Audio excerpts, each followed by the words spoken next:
Oh, yeah. What's up, y'all? It's your boy, the one and only A-Switch, a.k.a. who keep putting these damn antiseptics in my pocket, a.k.a. let me rub on your shoulder until you feel good. A.K.A. the Komaki Tiger Dropper. A.K.A. the Nigga Lip Master. Bringing you yet another episode of Switch's Sights. Episode 167 to be exact. Today's date is December 22nd, 2022. Happy holidays. I know it's been a minute. I had a pretty long hiatus. I think the last episode was early November. So at least the plan was to take a break. Not as long as I did, but a lot of stuff happened. So at least I was initially planning to take a break. And then pretty much shortly after Thanksgiving, my dad passed away. So that was a whole thing. So then, that pretty much was the factor nonetheless. But, yeah. So, hey, it happens. Loss, grief, all that stuff. But, yeah, I'm not sure where I was going with that. Shouts out to my dad, even though we didn't have the best relationship, but I wouldn't be here if it wasn't for him. So in terms of paying my respects and whatnot, also was a big factor into me getting into video games as a whole too. So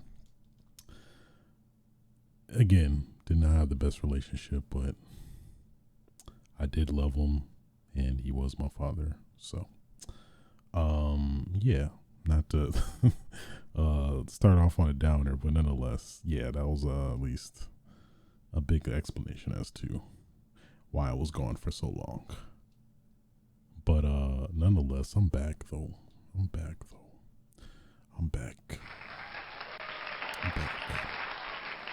Can't keep me down. Can't stop. Won't stop. So, yeah. Again, happy holidays. Hope everybody had a great Thanksgiving. Whatever other respective holidays you celebrate in between. At least, this is Christmas Eve. If you're one of those people. So there's that. Yeah, I was thinking of trying to get one in earlier this week, but just couldn't get up to it. But nonetheless, I worked it up now. I'm back like I never left, but I did leave. So there's that. Man, I guess to catch up on some world events happening. I think this was before Elon, at least is making a very good effort to destroy Twitter. That's still kind of going on to some extent, just making all these weird decisions. Now, currently, you could see basically activity on your tweets, so you could see people look at your tweets and not interact whatever at all. Which is weird. It's like, why would we want that? But I digress. So that's been a roller coaster going up and down. It feels like. So at least when we thought it was going to go down, it didn't. But I'm kind of trying to acclimate in terms of what stuff did I miss, what stuff did I talk about since last episode, or versus what stuff I did, which I'm not sure. But either way, I think I did a pretty good job of clearing that out. At least gonna try to play catch up. So a lot of maybe some miscellaneous stuff that may have happened, will more than likely skip. But at least I felt like I got at least some of the very interesting, thought-provoking topics to speak on and talk about as of today. So yeah. So with that being said, you know what? Let's stop the dilly-dallying. Fuck.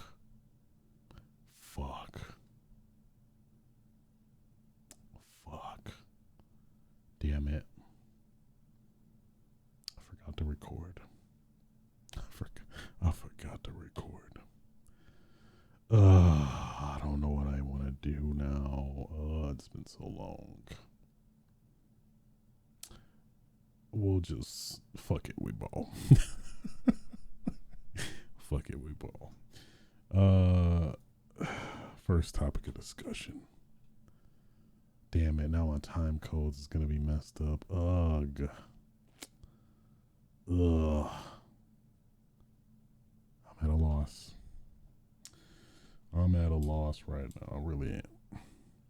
So I guess it'll just be 30. So, Game Awards happened. It was an event. I was in the Midwest. I was in Admish. So I definitely missed a lot of that. I mean, I did happen to catch the show, so there is that. Yeah, man. Let's do it.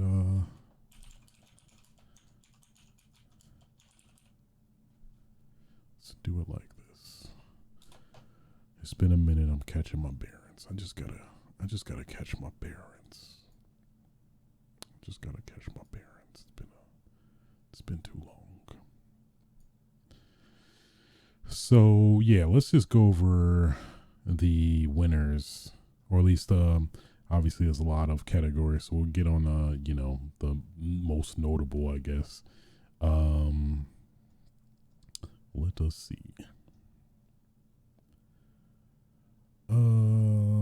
Best adaptation, which is basically video game related stuff across TV, movies, comics, etc. Arcane, League of Legends won that one. I never really finished that. It was okay, but I haven't finished it, so I can't fully vouch. Most anticipated game, Legend of Zelda: Tears of Kingdom. I wanted Resident Evil 4 to win. There was also Final Fantasy 16, Hogwarts Legacy, and Starfield were the other games that were in that category.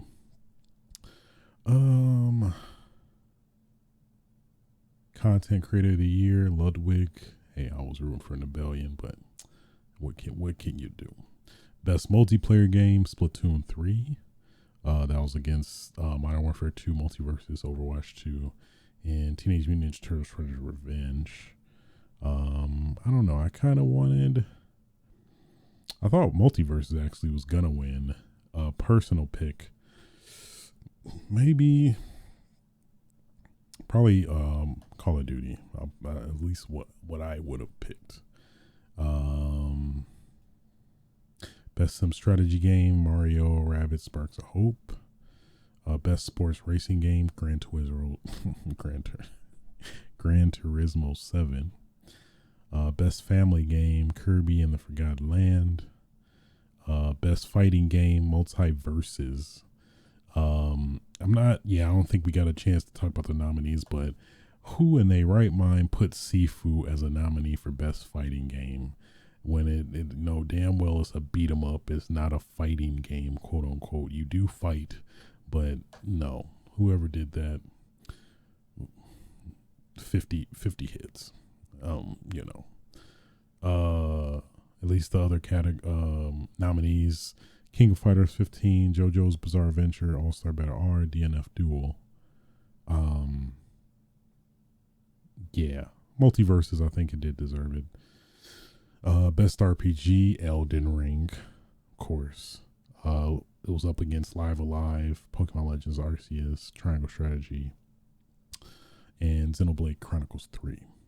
Best Action Adventure Game, God of War Ragnarok, against A Plague Tale Requiem, Horizon Forbidden West, Stray, and Tunic. Well deserved. I agree with that. Best Action Game, Bayonetta 3, against Call of Duty Modern Warfare 2, Neon White, Sifu, and Teenage Mutant Ninja Turtles, Shredder's Revenge. Kind of was rooting for a Neon White, to be honest. I feel like Neon White was not getting the love it deserved. But I digress. Innovation and Accessibility Award went to God of War Ragnarok. At least another notable, I think, pretty competitive category had Last of Us Part 1 in there, The Quarry, Returnal. But yeah, I think God of War Ragnarok deserved it. I saw a lot of cool features in terms of accessibility and whatnot there. So best VR AR game was Moss Book 2. I feel so far removed from VR, AR, but Among Us VR, Bone Lab, Red Matter 2, After the Fall were also in that category. Best community support, Final Fantasy 14 Online. Best mobile game, Marvel Snap. Best debut indie game, Stray. I was on Neon White, which was a category. Also Vampire Survivors, Tunic, and Norco. Best indie game, Stray, yet again. Neon White robbed. I digress. Best ongoing game went to Final Fantasy 14 Online. Best performance, Christopher Judge for God of War Ragnarok. Oh yeah, the damn 10 minute speech. How could I forget? Best audio design, God of War Ragnarok. Best score music, God of War Ragnarok. Best art direction, Elden Ring. Best narrative, God of War Ragnarok. Best game direction, Elden Ring. And game of the year, Elden Ring. Yeah. I feel it. I agree with what a good majority of it, at least from what I played. And then, of course, wouldn't be the Game Awards without announcements. So let's go over the announcements as well. At least they started it off crazily.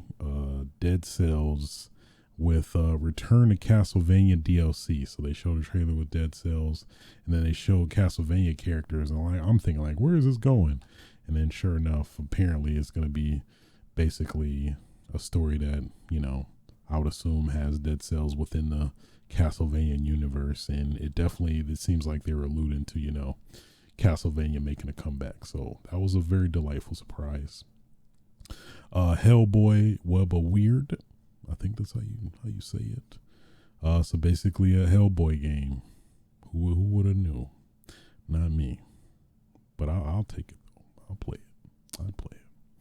Vampire Survivor is going mobile to iOS and Android, which kind of makes sense. The game definitely lends itself to it. I did play a little bit of it, and yeah, it definitely seems like you just basically move, and I assume somebody's gonna make a snarky term for it, like a walker shooter or something. I don't know. Clearly, I'm not deserving of making a name, but I digress. Horizon Call of the Mountain, the PSV VR2, the game they announced earlier, that is getting a they show a little bit more of the VR game in action. Post Trauma, this game, and I'm interested regardless. But Post Trauma, basically, it's like a game with heavy Silent Hill vibes. It's like an old Asian man in a security outfit, and he just walking around. He walking and going through life and stuff. Man, I'm interested though. It's on my radar, that's for sure. Atomic Heart. I think we saw a little bit of this at, I think, E3. They gave us a little bit more, but apparently it's coming out early next year. Was looking pretty great. Basically, like if you mix Fallout with, what's that one game? Fallout with, damn it. What is that one game? Something with a gun. that narrows it down. That narrows it down. What is it? Bullet something. Epic Games Bulletstorm. Bulletstorm, that's what it was. So basically feels like a very high-paced Fallout-y type game, which, hey, that's enough for me. That's enough for me. I know that much. Scars Above. I guess it's an action-adventure shooter. I don't know if we really saw too much of it. At least the actual gameplay. We saw some monsters. I guess we saw like millisecond glimpses of gameplay. Oh yeah, she's like on a third person shooter on a desperate island, desolated island. So you have that. Among Us announcing a hide and seek mode, where basically the goal is for everybody to hide, and then of course the one of the characters is on kill mode and killing you on sight. So it seems like the trailer showed like he has a limited field of vision, so which makes sense to kind of at least mostly even the playing field in that respect. So interesting, cool mode that I think at least Among Us fans will get a kick out of.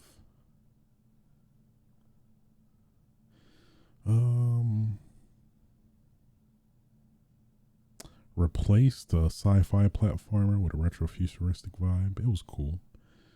Street Fighter 6. We got a pretty extensive trailer. Showed a little bit more of that single player mode, where they revealed DJ, as well as some of the new additional newcomers. Marissa, not Manat. It was some other girl with an M. Malel or something, and then some old dude with a cane who like he got the power of the Hado now. He's the he gives like end game boss energy for sure. So you got that. Oh yeah, and they also show like a 2v2 mode. I think one of the Street Fighter games used to have this, but basically like a 2v2 mode where you can call in like one of the actual Street Fighters and have them assist you in fighting some of these dudes on the street, like the name implies, Street Fighter, so. But what I'm looking forward to was what's her name, Marissa. She just speaking my language. She's main material. Her name is Manon. That's the girl. But Marissa given heavy main energy for me, because just the strength, the pure sheer strength and honor. I was really digging that. So digging her trailer. DJ looking pretty cool. And the dude, I forgot that dude with the hat. Manon, Marissa. I don't think JP. That's the old dude with the cane. He was looking pretty cool too. I mean, everybody looks pretty, at least specifically from an artistic standpoint. Everybody looks pretty dope. I mean, the game overall is looking great. Looking delicious as ever, So, yeah, really digging it. Street Fighter 6, and then of course they had a beta, I want to say just recently, which again, yet again, I did not get into. Just Capcom just doesn't want anything to do with me. I understand. Second time failed, but it's okay. It's coming out. They revealed the release date, I think June 2nd, 3rd, 2022. 23, my bad. Oh boy, that's gonna be an adjustment, having to get used to saying 2023. Boy, let's hope that's sooner than later. They also showed Hades 2. That was a pretty big surprise. literally Hades 2, where there's a new protagonist. Zagreus' sister Melano, an entirely new story, new weapons, and new villains. Probably Hades. I mean, the name's in the title. He probably, I mean, I think it's probably a safe bet he might come back. So there's that. Judas, I think this got a lot of people's attention. It's made by the same guy who basically pioneered BioShock. It definitely looks very much like a spiritual successor at the very least to BioShock. But the official title is Judas. So got the hands with the stuff coming out. So hands with the stuff coming out. I mean, that's literally what it is. Also got Bayonetta Origins, Cereza and the Lost Demon. So nope, not actually a traditional Bayonetta game. It's basically an action adventure platformer, at least what the trailer insinuates. Thought it might have been DLC to Bayonetta 3, but I was very wrong. Basically, yeah, straight up continuation of Bayonetta, but you play as Cereza, like the younger version of Bayonetta, essentially, as she explores. I think it's definitely before the first Bayonetta for sure, because like she's super young, where the Bayonetta, the first one, is fairly older. So yeah, I don't know. I'm not really looking too forward to it, to be honest. It just, I mean, I'm just more of an action adventure person, and especially with an existing IP that's known for being a action game, to it to be more slowed down and to be like an adventure platformer type thing was at least kind of killed it for me. Also, the isometric camera view is I'm not generally a fan of as well, and it's like all that together. I'm like, maybe if it's on sale, probably. So. Destiny 2 Lightfall, which is the next DLC. Suicide Squad, Kill the Justice League, where we saw yet another new villain, quote unquote, as Batman himself, Bruce Wayne. A very sentimental vibe, because this is actually Kevin Conroy's last performance, before he passed away. For those that don't know, yeah, Kevin Conroy passed away. So the legendary Batman, voice of Batman in all the animated series and whatnot, passed away. It was very sad. It was very sad to see that, this will be his last performance, vocal performance. But hey, it seems like it's pretty cool to see a very devious Batman, an evil Batman that actually kills people. At least what the trailer insinuated, that he was killing people. So another pretty crazy announcement: Star Wars Jedi Survivor, which is the sequel to Star Wars: The Fallen Order. Star Wars Jedi: The Fallen Order. Let me fact check that, just to be sure.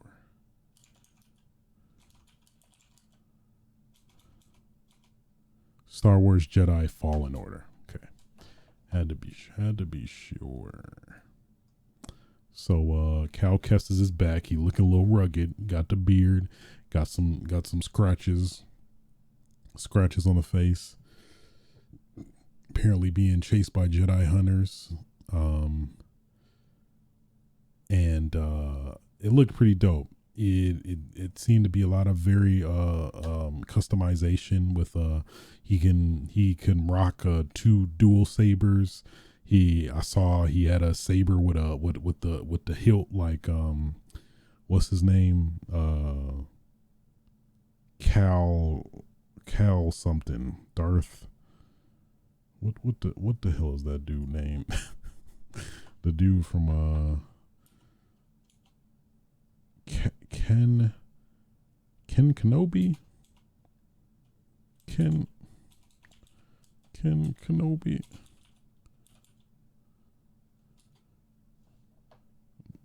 What is that dude name? The dude, Star Wars villain.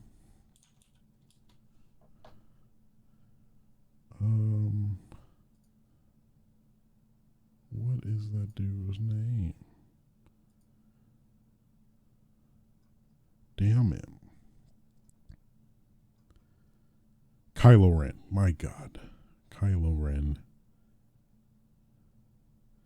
Didn't he have another name? Anyway, Kylo Ren, who had the hilt or whatever. Saw that, and I saw what looks like maybe potentially probably was in the comics or something at some point or whatever, some spin-off thing, but saw what looked like a heavy lightsaber, like literally, like the saber was like very long, and he was holding it. At least if it looked like it had a lot of weight to it. So I doubt that's the first we've seen of a heavy lightsaber, but either way, at least for me personally, it definitely seemed like that was the first appearance of a heavy lightsaber, which is pretty dope. I'm down with that. No More Heroes possibly maybe did it first, but but ironically, No More Heroes kind of took from Star Wars with the beam katana, even though it's essentially basically a lightsaber, but copyright stuff. So I'm digging it either way. Earthblade, the next game made by the creators of Celeste. More platforming. Dune Awakening, which I think is an upcoming survival MMO. Death Stranding 2, pretty big announcement. Finally got confirmation. I think a while back Norman Reedus confirmed it without really, I guess knowing about, the legalities of it. Well, I guess it wasn't really that big a deal, but either way, he basically confirmed it a while back. But at least now we have yet even further confirmation that we officially got the announcement. Boy, Death Stranding 2, man, it's like a whole damn... You can make a whole dissertation of like how to interpret Hideo Kojima's trailers, but like with Death Stranding 2, yeah, it's a lot of questions that are arisen. At least it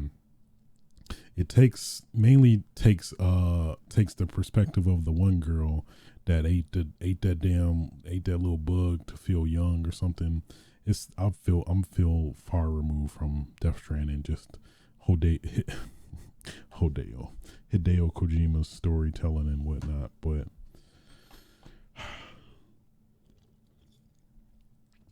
it was something. It was something. Just a lot more questions than answers, which is of course Hideo Kojima's MO. It wouldn't be a Hideo Kojima production without being very confused and not knowing a damn thing about what the hell is going on. So there's that. Yeah, you at least with we see Norman Reedus' character, Sam Bridges, he's like way older now, which is cool. So that's something, he all old now. But then I guess the confusing part is like, where's the time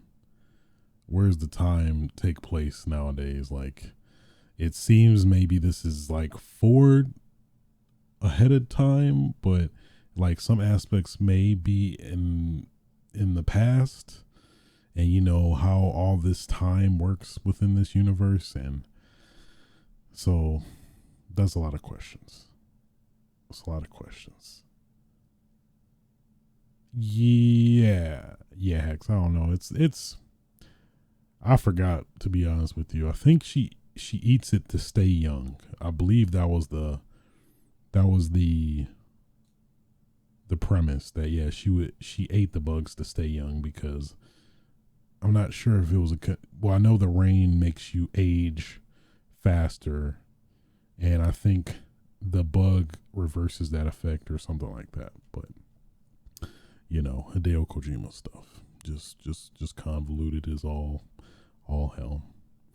Um, yeah, my biggest question, regardless, is this gonna be a UPS simulator yet again, or are we gonna have like some, the full Metal Gear type experience where we'll actually get the sneaking missions in, the combat and stuff, more of the combat that, I felt like the base game was lacking. I haven't played the definitive edition or director's cut yet. I know they added some stealth segments, I guess, to kind of make it more, I guess, more or less boring, quote unquote. But it was beautiful. But I don't know. Yeah, at least after reflecting after beating it,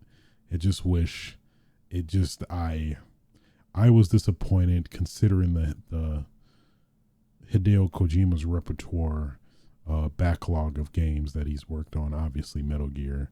I think a lot of people coming off of Metal Gear was expecting something at least along those lines, which I feel like it really wasn't for Death Stranding. So that's my big hope. I just hope it isn't basically more of what the first one was and actually involves more action and more interesting mechanics rather than like, hey, Hideo Kojima trying to be the most like brash and cocky, like, hey, I'm gonna make you like this game where you really not really doing much. You're just carrying packages, to basically other locations, and that's it. While try not to drop it and destroy it or whatever. Which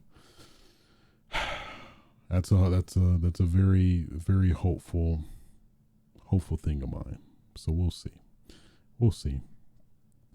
Also got Tekken 8. We saw a little bit more of that. We saw some more characters we haven't seen yet. Paul Phoenix, Martial Law, Jack 8. So you got that. Got a little bit more of the Kazuya and Jin rivalry now that Heihachi is out of the picture. I mean, spoilers if you've not played Tekken 7. You had a long time to do that, but I digress. So yeah, I'm looking forward to that.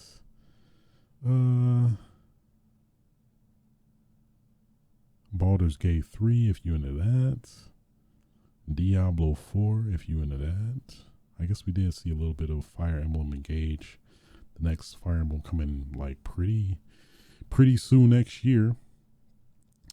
We got Horizon Forbidden West Burning Shores, which is a DLC for Horizon Forbidden West. An interesting thing to note, though, is that this DLC is PS5 exclusive. So if you only have a PS4, you won't be able to play this DLC until you get the PS5 version or upgrade to the PS5 version and play it that way. So very interesting thing to note there. Anything else that stood out? Oh, we saw the full scene of the Mario Brothers movie. At least from what I saw, as well as the recent trailer, looking very good. I'm gonna be there day one, day zero, best believe. Anything else notable? Crash Team Rumble, which is basically like, I guess, like a Super Mario Party competitor. It looks like. Well, no, it was more like a fighting slash. It felt like a fighting slash party game where you're literally with the more emphasis on fighting, like platform slash fighting game. Another very awesome game, definitely on my radar for sure, is Crime Boss Arcade City, where it's basically like a 90s. It seems to be a 90s first person shooter, but it's got a lot of notable, Hollywood actors like Michael Madsen, Danny Glover, Kim Basinger, Vanilla Ice. Who else? Who else did I see? I think I'm pretty sure I saw Danny Trejo in there. I mean, I use Danny Trejo almost everywhere at this point. I think Danny Glover. Oh, I said that already, but yeah. So, just off that alone, I'm interested. I'm captivated. So it's supposed to be like kind of a 90s cop type thing that is looking pretty interesting. So you know, there's that. There's that. So yeah. Call of Duty getting a raid mode. That's interesting. Cyberpunk 2077 getting DLC, saving what's his name? Oh, Idris Elba is in the mix now, so it's like, oh, Cyberpunk 2077 with Idris Elba. Let me get on that. Armored Core 6 fires Rubicon. This was the big final announcement, where basically the next game from Software, who has worked on Armored Core in the past, is working on this game. So that's going to be pretty cool. Final Fantasy 16 saw, I think, a little snippet trailer of that, and that was pretty much it for the Game Awards. So pretty cool. I dug it. Pretty solid Game Awards. Shouts out to everybody who won free Steam Decks. I guess they were apparently given every minute of the game show. They had they gave out a Steam Deck if you were watching specifically through Steam, through the Steam store, or through Steam. Essentially, they were giving out Steam Decks every minute. So if you got one of those, hey, good on you. Did talk about Hades 2. Did talk briefly about that, which is pretty dope. So yeah. Moving on. Let's see.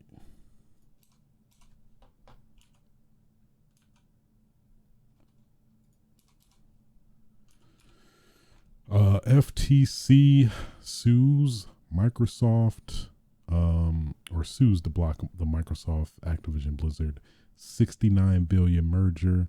So we talked about this a while ago, where basically Microsoft announced that they were acquiring Activision Blizzard with this huge ass money merger. But then at least recently, the FTC is suing Microsoft, I guess, in an attempt to block it, because of the concern that it could suppress competitors to Microsoft's game console and its growing game subscription business. So I assume the intention was that they think it would cause a monopoly, if you will, in the grand scheme of things, which kind of understandable, I guess. Not necessarily. I mean, it's so many games, and PlayStation has its own focused whatchamacallit, so I don't think it would really warrant that. But I mean, hey, that is I guess a possibility. I mean, Activision Blizzard does have a lot of pretty substantial IPs, but it isn't like Microsoft is like trying to hold a lot of these IPs to his chest. It's like it was trying to work with PlayStation, I think specifically regarding the Call of Duty series, to like have that be on the PlayStation platform. I think even they proposed letting Call of Duty be on PlayStation Plus or PlayStation Premium. It's premium service in regards to like being able to access certain games. So it definitely was trying either way. So we'll see if this is a wrench in their plans, but I don't know. It seemed like they would announce it if it wasn't pretty much a done deal, or almost going to be a done deal. So I think if anything, this is just going to slow the process rather than completely halt it, but you never know. So we'll see. In line with this, a weird I guess thing I think that Microsoft was doing to try and I guess appease the FTC is that they're entering a 10-year commitment to bring Call of Duty to the Nintendo consoles with the merger of the Microsoft-activision Blizzard acquisition. Microsoft is committed to help bring more games to more people, however they choose to play. So that's interesting.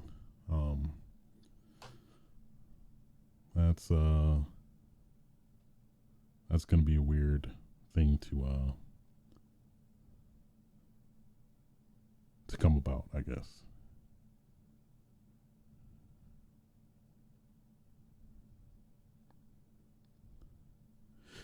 So yeah. Weird. But then on top of that, like how is Call of Duty gonna work on at least the current Nintendo Switch in terms of just like the sheer power it'll need to even be on it? That's gonna be a weird choice. Like is it probably gonna go the way of like the Capcom games, like the latest Resident Evils that's on a Nintendo Switch that are gonna be like basically gonna be whatchamacallit, they're gonna be like you can only stream it on your Nintendo Switch, and then how is that gonna work if you want to play online? Like, are you just gonna have to stream the game and play online or something? Is like, how is that gonna work? It's just weird, odd choice, if anything. So yeah, that I don't know how that's gonna work. So, but I guess we'll see. We shall see. Moving on.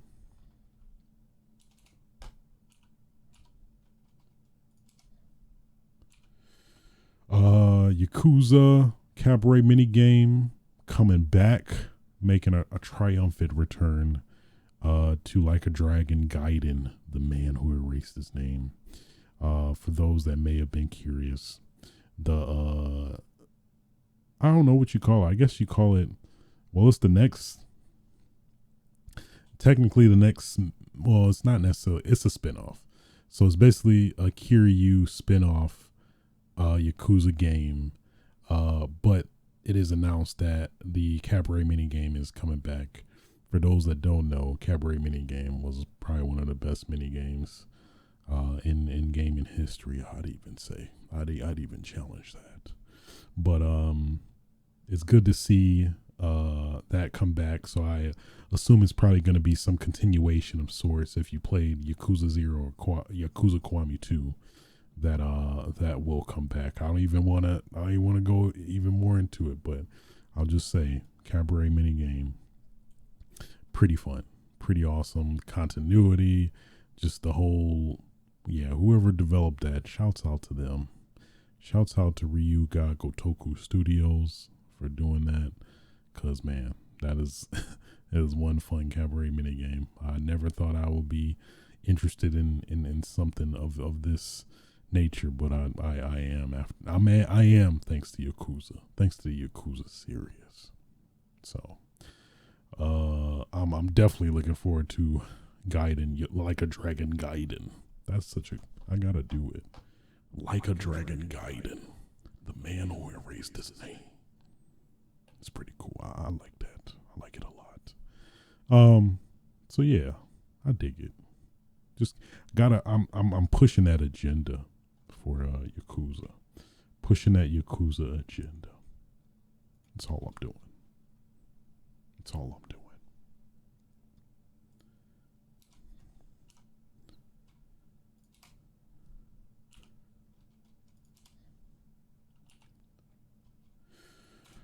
Okay. God of War TV show is in the works. Amazon has confirmed this. So yeah, straight up. Amazon officially announced its plans to develop a new TV show based on the popular God of War games. This confirms a previous report from March that the company was looking to adapt the popular PlayStation franchise into a streaming series. So, yeah, I think it was rumored, and then, yeah, now it's confirmed. So, curious to see where it's going to go, but it's definitely in the works. So, I think a lot of speculation was floating around, like who's going to be the main, who's going to play the role of Kratos. I think who are the people, the suggestions of the actor being popped around. I think Triple H from the WWF, or who's now retired. Christopher Judge, who is the voice actor himself for Kratos. I think he will make a pretty good Kratos, getting all, being all dolled up, all spruced up and in the gear, in all the paint and whatnot. I think Dave Bautista was one, but I don't know. I feel like that's a boring choice in my opinion, because I don't know. I think it just, I don't know. I wouldn't really agree with that choice, but Jason Momoa, I heard that was a pretty good choice. I'd be down for that. He definitely evokes the same characteristics as Kratos. I think he could definitely play the a stoic, cold, like distant Kratos as well.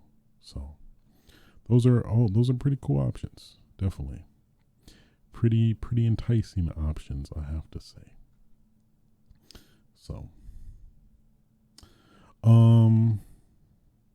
yeah, so we'll see what happens, but hey, I'm definitely into it. I would definitely watch God of War series for sure. So with all that being said, concludes the news for this week. Just getting what I've been playing. It's been a minute. I'm getting my bearings. Forgot to press record. Luckily, sooner than later. I just missed our intro, but either way.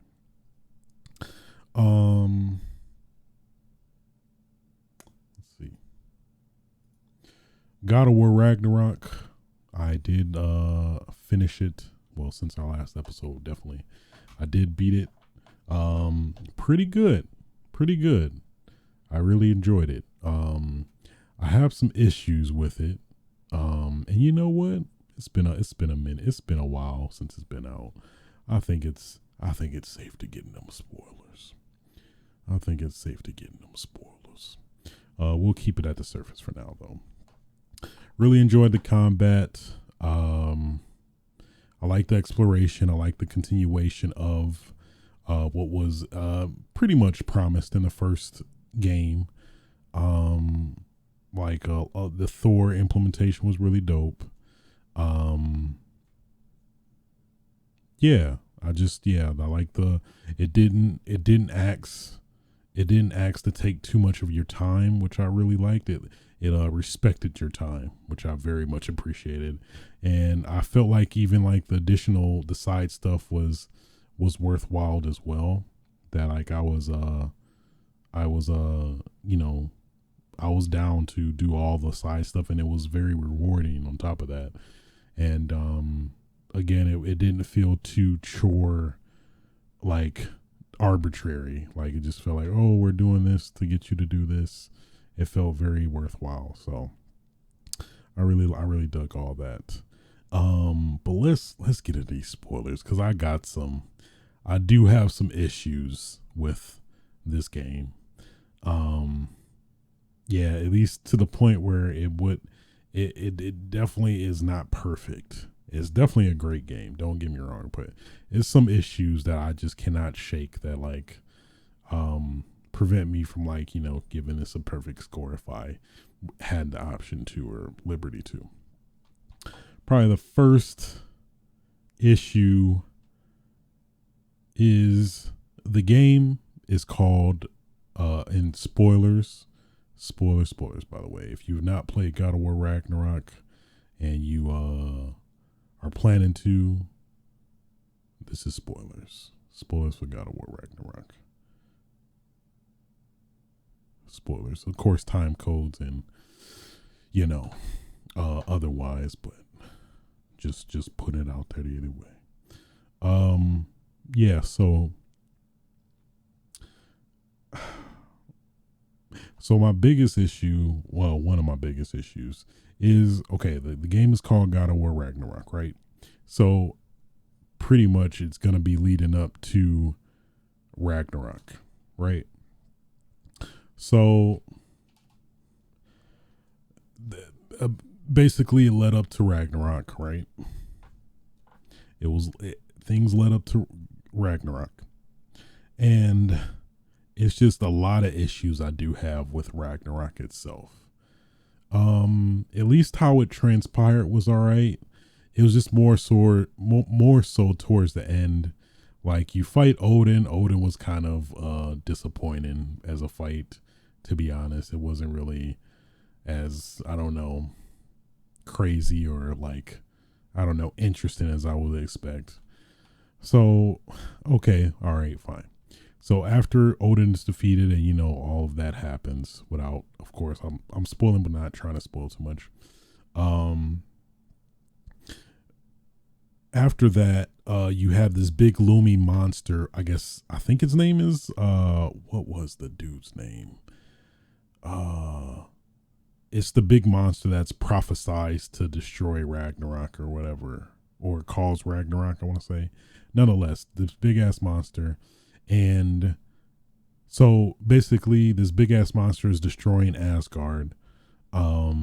And then, you defeat Odin, and you're okay. All right. And our next focus is on this big ass monster that is destroying Asgard. Right. So you basically, after you defeat Odin, you're focused on, like, I guess at least my impression was like, all right, we're going to get out of here and fight this big monster or whatever. And so the monster like comes and like, comes to you technically and is destroying stuff. And then Freya's brother's like, all right, don't worry guys. I'll hold him off. You go. Don't worry about me.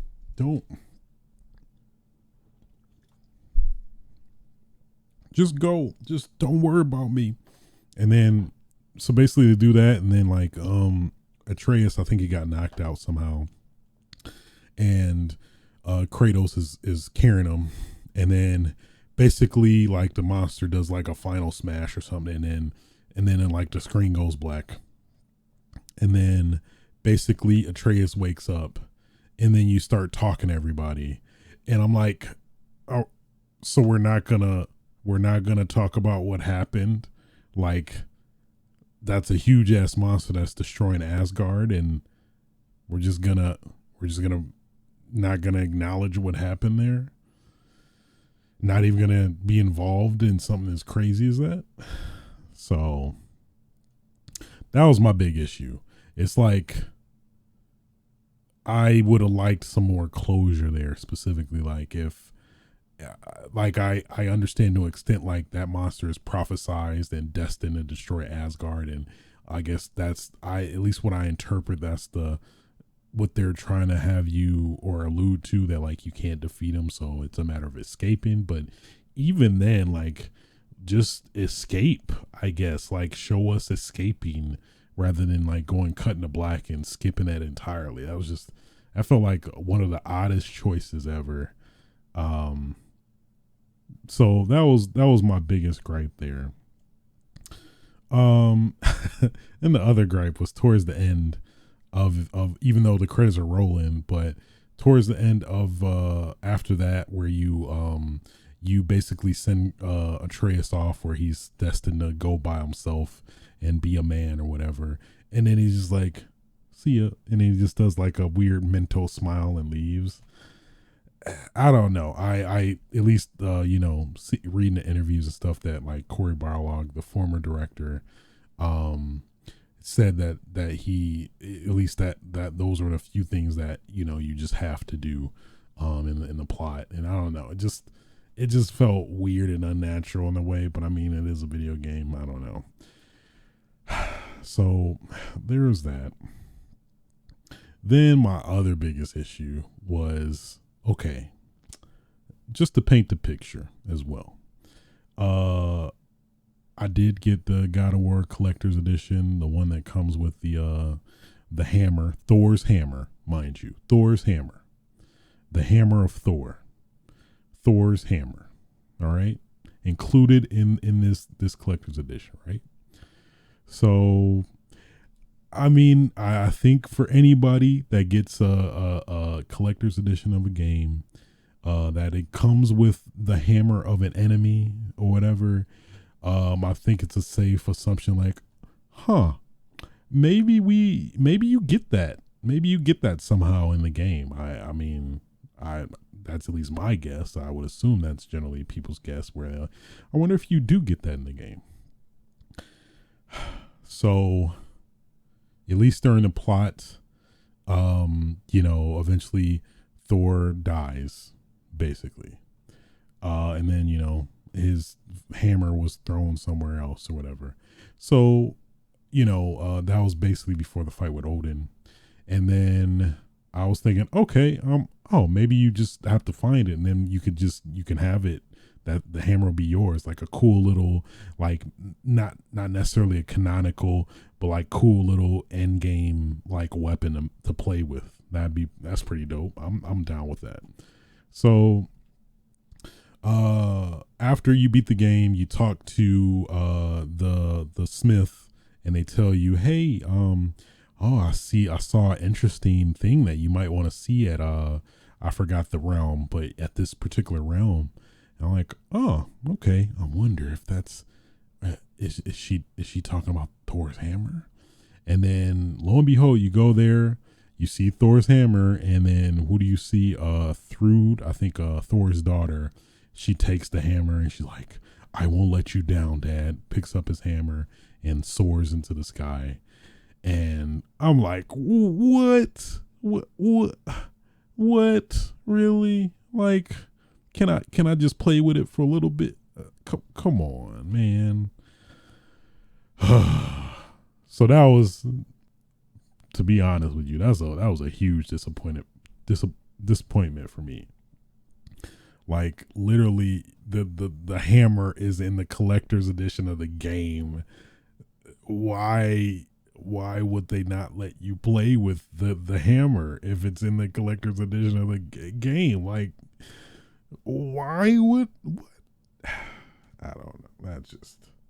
That was very disappointing for me. That was hugely disappointing to me. Like, you don't even get to play with the hammer, and they clearly allude to it. Like, why would they include it? I don't. Because it's not like Thor was necessarily a big, huge component to the story necessarily, the main plot, but it was like, come on, man. Come on. Come on. I would like to play with it. I would like to, I know the developer is saying like, it was too similar to Kratos' Leviathan axe, whatever. I don't care.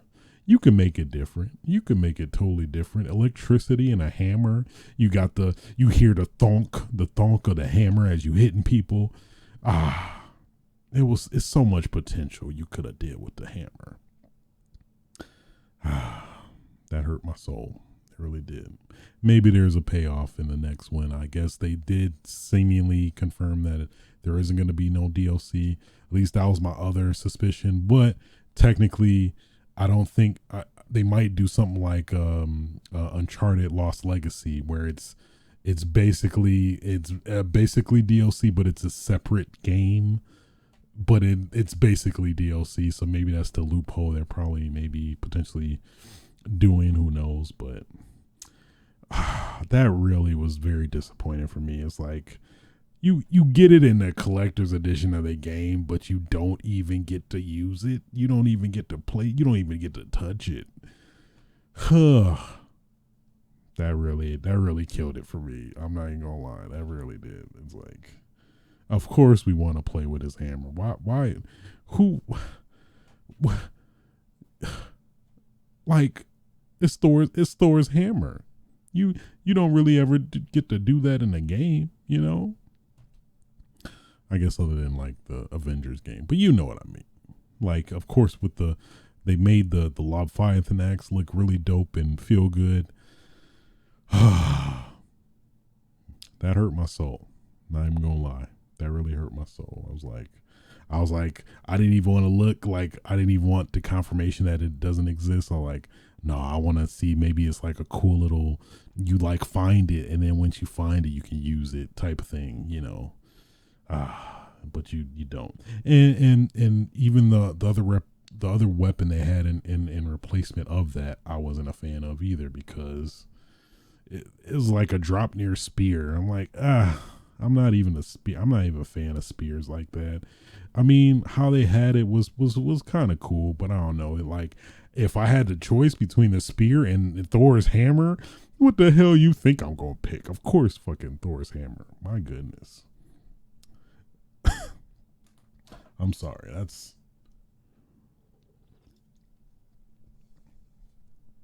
That really killed it for me, to be honest. That like that literally knocked the game down immediately after finding that out. Not to say I didn't have a good time, but it was so disappointing, man. Like, you come on. Sony Santa Monica, come on. I want to play with the I want to play with the hammer. I want the hammer. But I digress. So, nonetheless, I thoroughly enjoyed the game. I 100%ed it, got the platinum. That's big ups to them too, because it made it was very easy to complete. It wasn't like just, oh, you have to do 20 flips and do 2 flips while you flipping under and kissing people in the face. I don't know, something like that, you know, the 500 booty coins or something, you know, something like that. I don't know. So yeah. Yeah, that was God of War Ragnarok. Unfortunately, no booty coins, but you know, a man can dream, right? Oh boy. Moving on. Final Fantasy 7 Crisis Core Reunion. It has come out. For those that don't know, Final Fantasy Crisis Core Reunion is basically a remaster / kind of remake, I think, of the PSP game, the PlayStation Portable of Final Fantasy 7 Crisis Core. So basically, graphics up-res.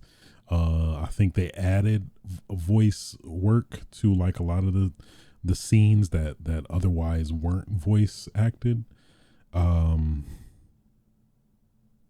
That's pretty much it, at least so far. I'm pretty new into the game. I've only maybe played about like 6 hours in so far.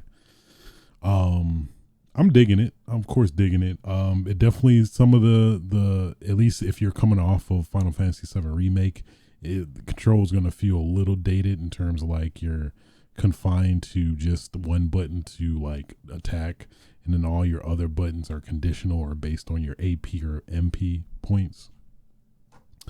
So, you know, you got that.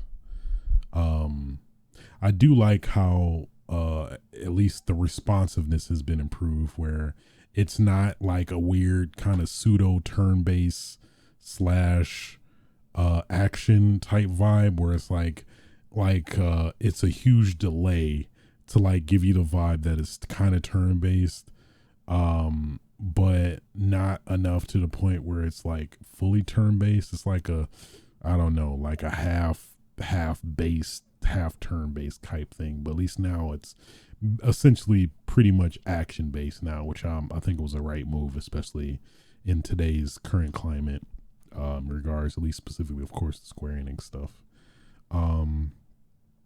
Yeah, I dug it.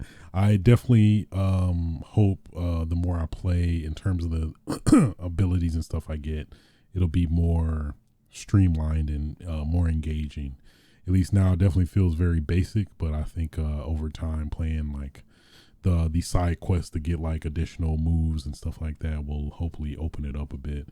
Definitely saw some new interesting liberties they've been taking with remastering slash kind of remaking the game a little bit in regards to like using summons that you couldn't do otherwise. I'm pretty sure it wasn't in the PSP version, but now if you acquire like summons like by doing side quests, you can actually involve summons in your DMV now, which is pretty cool. And the DMV system was pretty interesting. I liked it. At least nowadays, I could see it getting a little old. But I mean, I played Crisis Core shortly before remake came out, and I still enjoyed it. But basically, the DMV system is kind of like this randomized type thing where you have like kind of like a roulette of memories, if you will, and like if they all line up in particular conditions, you either get like a limit break or a boost to like your health, or like unlimited MP or AP use, and stuff like that. And at least now you get the summons that'll like, if you do that, you can earn a summon and you can use it within the confines of the battle. So I'm digging it so far. I do like the fact that it it isn't intrusive like it is in the PSP version, where like if something lines up, they'll like, I don't know, like improve the impact of earning it to where it'll like show a cutscene and it'll obstruct your gameplay essentially. So you have to wait. All right, I'm fighting people. Oh, all right, let's watch this cutscene, and then okay, all right, now I guess to kind of improve the like add to the impact of getting like a new ability or whatever that you haven't gotten before, which I understand that. So at least now it's at the top right corner of your screen, so when you earn it, at least you'll see it playing in the background, but it isn't intrusive into the game. It doesn't like break the kind of immersion of you playing the game, which is a very worthwhile smart change. So yeah, yeah, yeah. But outside of that, I'm digging it.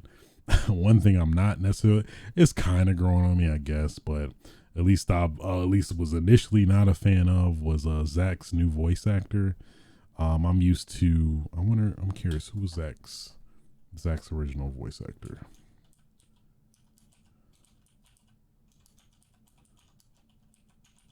Crisis Core.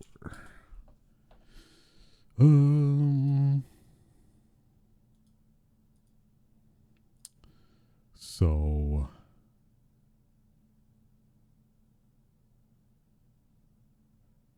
yeah, Rick Gomez. Is that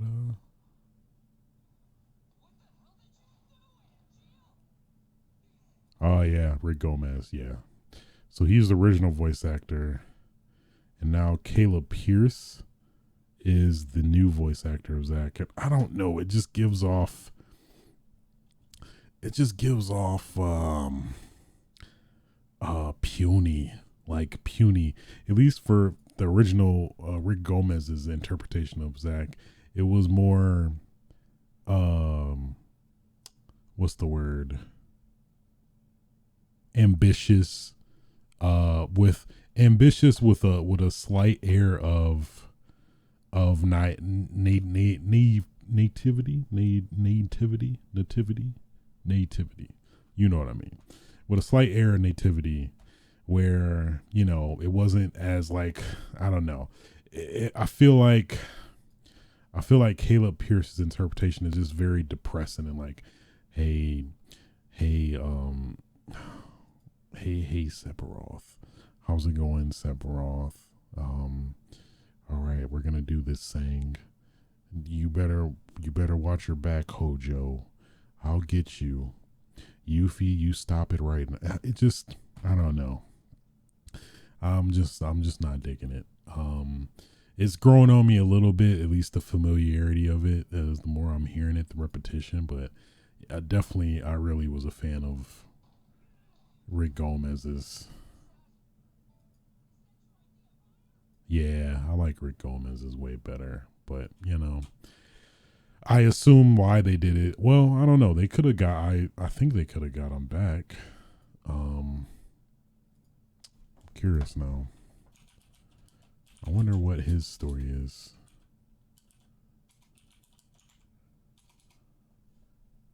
Yeah, why is Rick Gomez not voicing Zack?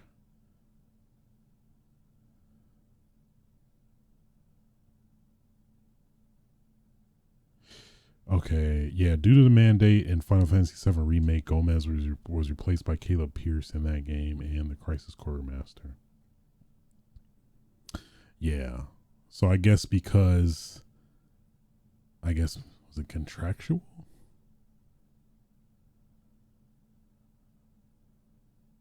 Yeah. Either way, his voice is no longer. They definitely they're very obviously went with a different person. At least I'm not a fan of, but yeah, that was a tough pill to swallow. And some random bits it's a little bit better, but otherwise it isn't. Yeah, I'm tempted to. Apparently, there's it's a bug. I guess there's apparently a bug in at least. There's a bug that like plays Zach's old voice somehow, which is cool. I definitely see them, the PC version, PC people, PC powers uniting and put it in his old voice. That would, yeah, that'd be great. So at least there's that. There is a way. I guess it's in a specific area where you hear Rick Gomez's voice. Probably was patched out already, but at least during the initial release, that seems to be the case. So, yeah. Outside of that, pretty cool. And I'm surprised by how good the upscaled PSP videos look, because they're essentially they are using the same videos you see from the PSP version, but they definitely. I guess maybe some AI upscaling to some extent. I'm curious. I've avoided watching a Digital Foundry video showing what they possibly did, but in more detail. But it definitely seems like they did some things. It looks good for what it is, though. I'm really satisfied with it so far. I like the updated graphics and looks of all the characters. They look pretty great, and at least if you're familiar with the story plot of Crisis Core, you'll see a lot of locations that you're gonna see in the next game. So the next game of the remake series. So that's gonna be interesting to kind of fantasize and see how that's gonna play out. So hell yeah. But I'm digging it overall so far. I am. Voice aside, I'm still enjoying it. So, definitely can't wait to put some more hours in to, fully see the game, and see maybe what they did add additionally, on top of it. So, yeah. There's that. There is that. And pretty much with that being said, that pretty much was all I played. Well, especially since last episode. Let's get to what I've been watching.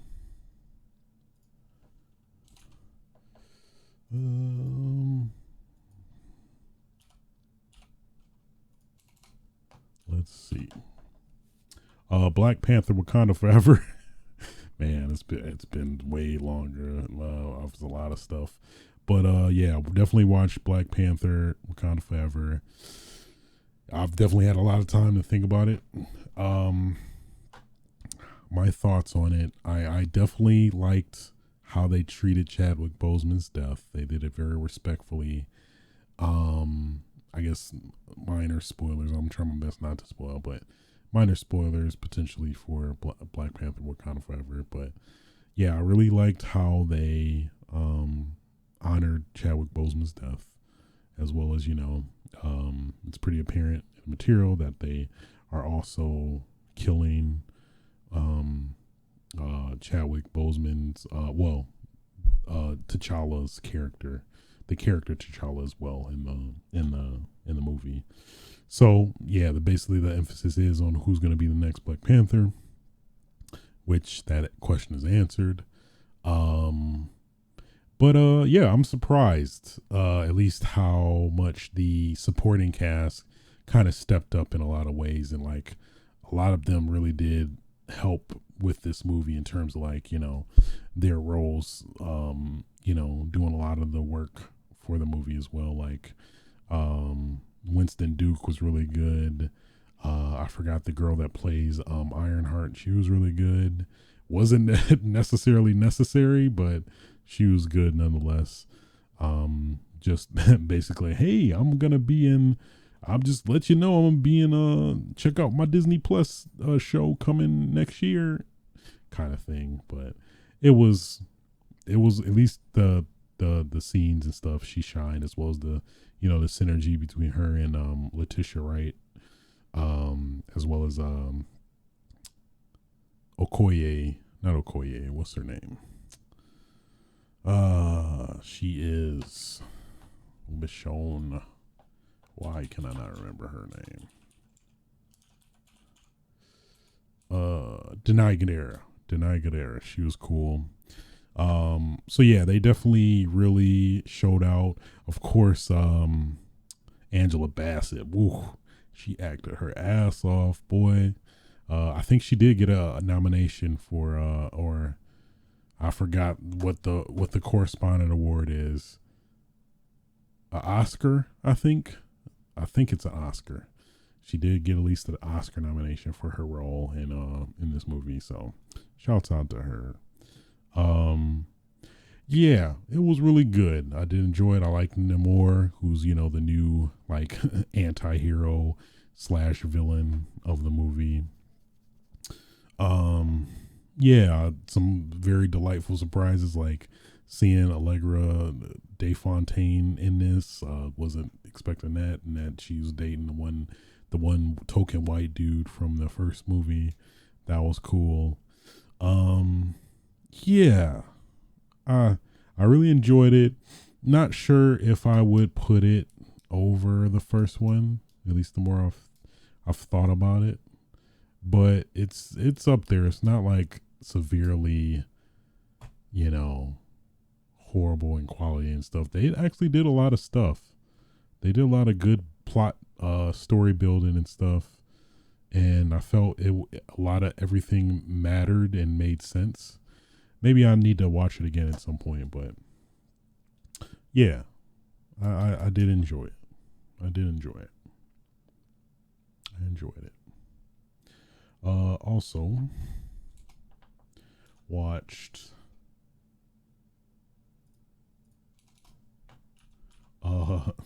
Death Note. Basically my girlfriend and sister, they wanted me to watch this, and I'm like, you know what, I haven't. I watched it a while back but never really continued it, but it's like, let me go ahead and fully watch it now. And yeah, I fully ended up binging the whole thing. It was pretty good. I really liked the plot. It was a very interesting plot that, you know, is not really common, and it was very interesting seeing this character Light go through this whole process of, you know, finding this death note, where, for those who don't know, kind of a brief description, basically this guy Light Yagami finds this death note in the wild. I think he finds it, and I think was instructed by I forgot what they call him, Yagai or something. I totally butchered it, but basically a monster from a different realm or whatever was telling him how to use it. Like, hey, you just write their name and tell them how they die, and you can specify, and, you know, that's how they'll die or whatever. And basically he was using it at least with good intentions, where he was killing people that quote unquote deserve to be killed. And then, you know, basically through the course of the story, things get a little little out of hand, more or less, and then just seeing how that all like kind of unravels. But I really dug it. It was a pretty interesting plot. I was captivated each episode. It was very much a lot of like, it was kind of like the rare plot like angle perspective where you actually see, I guess it's up for interpretation, where you see the other person, you're on the enemy side in a way, and see how do they get away? Are they going to get away with it? Are they actually? Is he going to get caught? And kind of that whole dynamic was also coming into play, which was very interesting too. But highly recommend it. Really top tier anime. I really dug it. Really dug it on Netflix, by the way. Sticking on that anime train as well.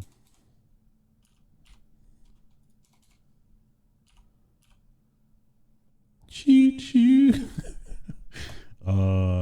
Finished JoJo's Bizarre Adventure, at least the Stone Ocean arc. Like it, Netflix did it very weird, where they like split it in like three groups, I guess you will. They staggered the releases of like the episodes, where I guess they did it by arc in a way. But I was thinking they wasn't gonna release until sometime next year or something. But lo and behold, they released it pretty much like I want to say around the 1st of December or something like that. But I didn't get around to watching it until like about a week or so ago. And yeah, I dug most of it. Yeah, I dug a lot of towards the end. Of course, typical JoJo's fare, if you will. Yeah, I mean, JoJo's fan knows what that means. Like kind of the typical anime, like, you will never figure out my devious plan. I did. I knew it the whole time. I was thinking 300 steps ahead of you, but no, you didn't. Actually, I was thinking 600 steps ahead of you. That's, I guess that you could kind of apply that to a lot of anime when you think about it. But nonetheless, in terms of the context of JoJo specifically, yes, that's very much JoJo's in line with the JoJo kind of nature, if you will. But yeah, so yeah, I can't really spoil it since it really came out, so I won't. But I really enjoyed, the most of it. Just the ending, I just was not a fan of. I can't go into much more detail than that, but I think most people, well, at least from what the research I did, it seems like the ending is very controversial to a lot of people, which I very much understand it, because you can interpret it a lot of ways, but at least how I interpret it, I'm not a fan of it personally. But I can see some people's points that oppose mine in regards to the ending, but I'm just not a fan of it. I'm not really a fan of it. That it very much soured my taste to this season, but it's okay. At least my favorite will still always be Stardust Crusaders. I've yet to see a series that's topped that, but I mean, as being a JoJo fan, I did thoroughly enjoy the season either way. I was not feeling the ending. I really wasn't. But at least it finally did end. All these like, I'm thinking it end. I'm thinking it's ending. I'm just gonna binge this real quick. But it was literally so many arcs. But I enjoyed it either way. So there is that. And that pretty much concludes episode 167 of Switch's Sites. I know I normally do my top games of 2022, but I think I'm gonna save that for next episode, which will be in the new year, since it's I definitely would like to try and finish Crisis Core and maybe Callisto Protocol. Those are at least the main two I kind of would like to try and finish before finishing that list. So, and I think it makes the most sense to kind of hold that until next year either way. So yeah, so I think also, yeah, just start that off. But yeah, in turn as well, yeah, this will be the last episode of 2022. Take yet another break until the new year. So I'm probably gonna come back. I'm thinking probably the 5th, maybe the 12th. We'll see. One of those, you'll know regardless. So, but yeah, I think that'll do it. Thanks for watching and of course sticking with me. It's been a minute, but I'm back. If you really enjoy the podcast, feel free to like, rate, and subscribe on your favorite podcasting platforms. 5 stars are greatly appreciated. Catch archives of this on youtube.com/aswitch as well as live recording on Twitch TV/aswitch Thursday evenings ideally. Until next time, y'all, until 2023, get your damn game on. Feel free to fuck. Aw, yeah.